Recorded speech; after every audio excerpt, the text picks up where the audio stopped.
Hello everyone, we are Team Code Rescue and today we bring forth a software based solution to manage disasters in a more efficient manner. In India alone, more than 2.5 lakh people have been killed because of natural disasters. Hence, in this scenario, it becomes utmost important to be completely prepared for any adverse situation. Our aim is to help the government, authorities, and rescue teams to have full preparation for any unforeseen calamity. Using technology, we have set up a platform to improve management, communication, and rescue operations during any adverse situation. We have developed a real time disaster tracking platform as well as an augmented reality based navigation and notification functionality guiding rescue teams to the affected areas. This is the web portal that we have created. So this portal caters to the needs of victims and authorities. We have made this website very user-friendly so victims can view the precautionary messages sent by the authorities and also find the nearest safe houses. Authorities can manage the disaster very effectively by making use of various features, some of which include precautionary messages, adding rescue teams, safe houses, and also maintaining statistical data related to disasters. We now explain all the features. Real-time tracking of disasters. Our website allows the common people to track all the disasters currently active in the country. This map gives an overview of all the areas affected by different disasters in different parts of the country.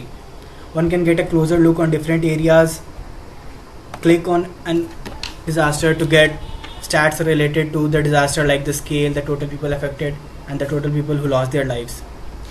One can choose a particular disaster from the drop down to get graphs related to that particular disaster to better visualize the disaster over time. All this data displayed on homepage can be updated in real time by the administration after login. Next, we'll be talking about the notifications feature. So if the user has allowed location access, his location will be automatically fetched and all the notifications and precautionary messages directed for that state and for the disasters occurring in the state will be shown. Now, one thing to notice here is that these notifications are being fetched dynamically. So if the headquarters issues any notifications, it will be shown here without needing to refresh the page. So as you can see, these notifications are being added by a team member of mine, and these got displayed here without reloading the page. So this was the live notification part. The user has also the option to choose other state from the drop down to see the notification for that particular state. So for example, if I select Punjab here, so I'll be able to see the notifications for Punjab. This is the web page where administration can add a new disaster according to its location and mark it as active or inactive. Authorities can set location of safe houses on the map, which will be explained later in more detail. All the disasters along with the states affected and their active status. We can search for disasters dynamically. Also, on toggling the active status, the resulting effect is shown on the map. So for example, right now the Karnataka thunderstorm's active status is true. So we can view this here on the main page inside the map Karnataka thunderstorm. But if I go back and toggle this to false, reload this page, then we can see that it gets removed. Manage active disasters. This feature allows the admin to update daily stats for each active disaster. Admin can update the number of people affected and the number of people who lost their lives easily from this portal, and this will be reflected in the homepage map and graphs automatically. Add rescue team. This option can be used by admin to create accounts for rescue teams through which they can log into our Android application and help the victims. This feature, send notification, allows the admin to send notifications which can be precautionary and preventionary measures directed towards the public. There can be two types of notification that can be sent. One can be disaster wise, which will send the notification to all the locations affected by the disaster, and the other can be location wise, which will be specific to that location only.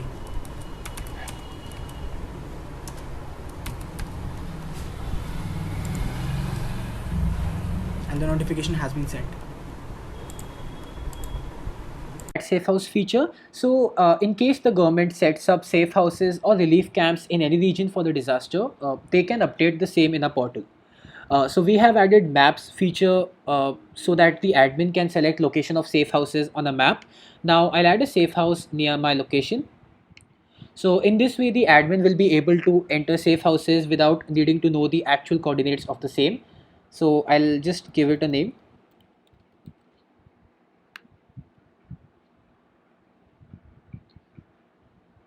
So yeah, the safe house has been added successfully. The final nearest safe house feature, the user can select this option and will be presented the directions from his current location to the nearest safe house along with its name. So we can see the safe house that we just added is being shown here, Code Rescue. Again, we have shown this feature on a model to enhance user experience. The user has location access disabled, will show all the safe houses in the selected state.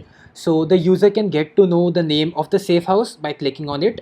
So for example, this was the safe house that we added from the admin menu, and these are some other safe houses.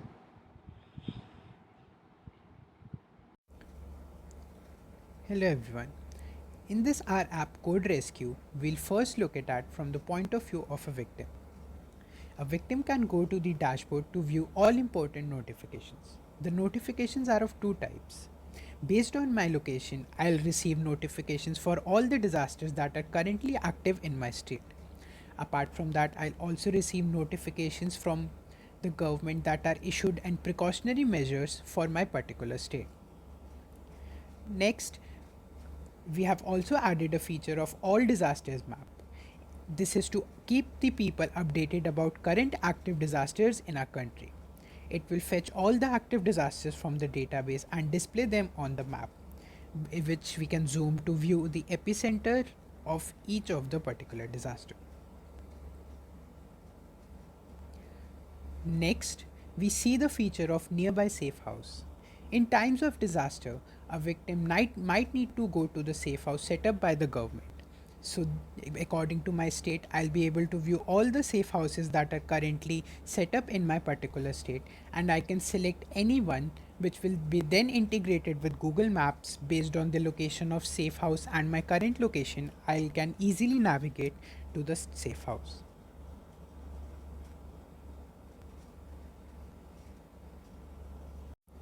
We'll now look at Ask for Rescue Team Help feature. In case I'm stuck in a disaster and I need to call the rescue team to help me out, I'll click this button. It will display all the active disasters that are currently active in my state. I can choose the disaster I'm stuck in and my location will be sent to the associated rescue team. Apart from that, there can be situations when during a disaster there is no internet connectivity. So we offer an option of send message to helpline feature. In this, the user can specify the message like I need food supplies and can send it to the helpline number. Now, along with the message, we also share the latitude, longitude, and the maps link for this particular victim. Using this maps link, helpline can inform the rescue team about the location of the stuck victim.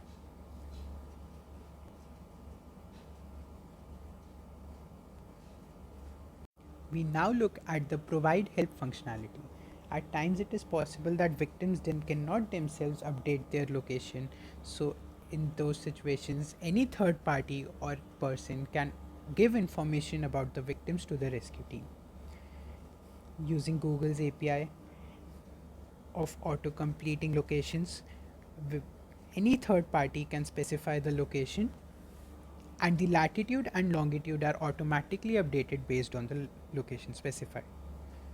He can specify the number of victims stuck in that particular location, and from the disasters of active disasters which are currently active, he can choose the disaster the victims are stuck in. And he can submit it, and the rescue teams will now have an idea about the stuck victims in that particular location. We now come to the app from the perspective of a rescue team. Using credentials given by the headquarters, rescue team can log in into the dashboard. In the rescue team dashboard, there are two features. Currently, you can observe this rescue team has been assigned to the Delhi earthquakes. Get victim location displays all the victims which are currently stuck in Delhi earthquakes, along with the distance from the current location of the rescue team, their victim count, and latitude and longitude of the victim. These are sorted based on the distance from my current location. Now rescue team can choose any of the one cards which will be directed to the Google Maps so as to assist rescue team in navigation to those particular victims.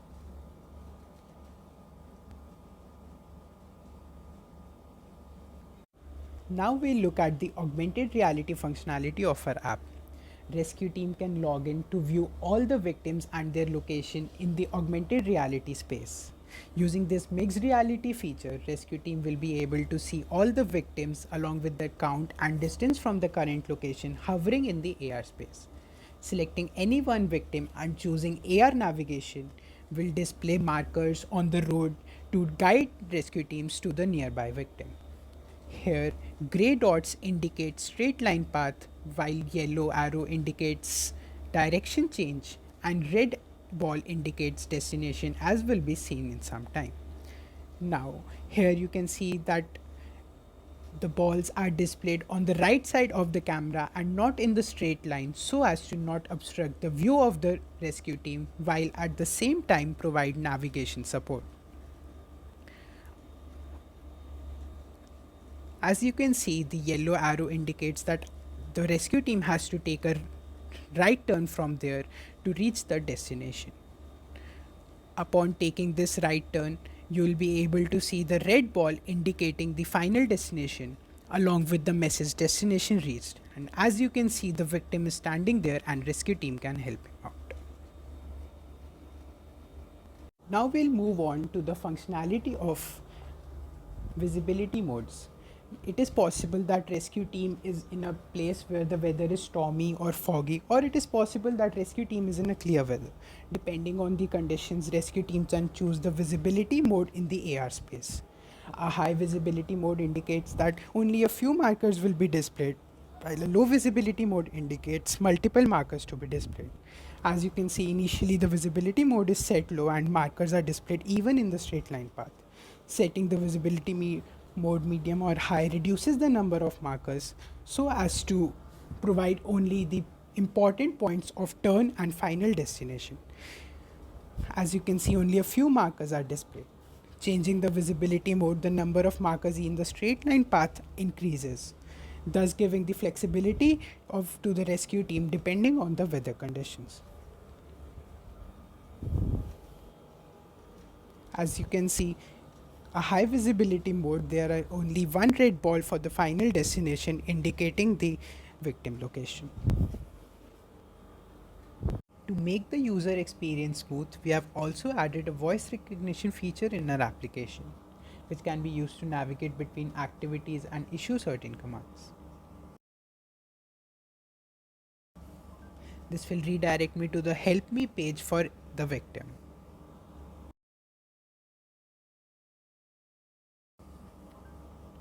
This will redirect me to the dashboard where I can see all the important notifications.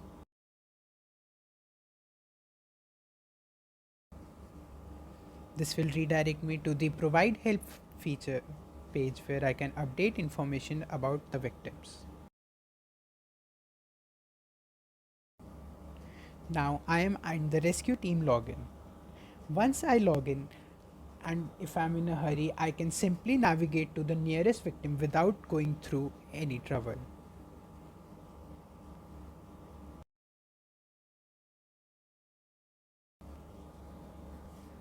This will redirect me to a Google Maps with the location of the nearest victim, and I can easily navigate from my current location.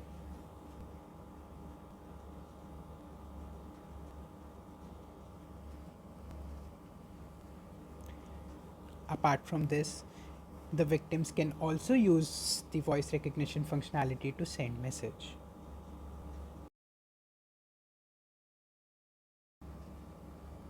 As you can see, the message has been sent successfully. which can be seen in the Messages app.